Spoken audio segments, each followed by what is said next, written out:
Business owners are always getting told they need to plan, and in my experience, most don't. And there's three main reasons that they don't. The first is that they don't care, the second is they don't really value it, and the third is they don't know how to plan.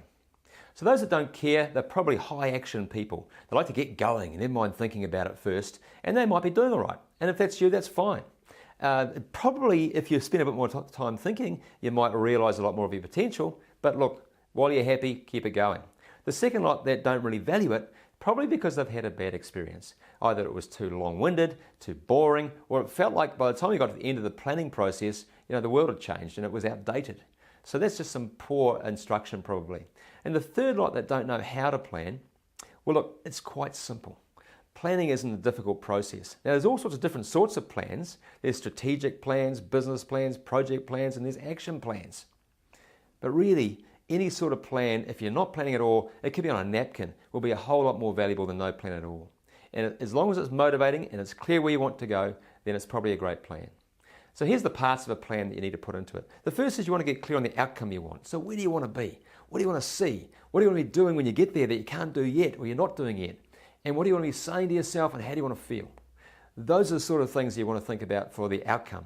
The second thing is to get back to now. Where are you now by comparison? What are you seeing now? What are you doing now? What have you got and what are you saying to yourself now and how are you feeling now? And then you've got to work out a way to bridge the gap between where you are now and where you want to be. And that's your path, if you like, your action steps. And there'll be some milestones in between.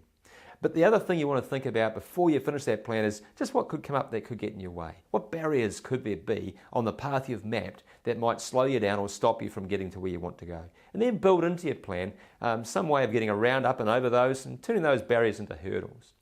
So the big problem really is that people think that a plan is so important and it's not really. It's the planning that goes into it that's more important. And planning is really just thinking. And if business owners would just think a lot more than they do, they would do a lot more than they think. I know because I've had them do it. And it makes a massive difference to the quality of the action that they put in there. And you wouldn't want to take the risk on all your time, your dollars, resources, and your people if the goal really matters. And if you're talking about growth or getting to the next level, it's really worth putting a little bit of time into that plan.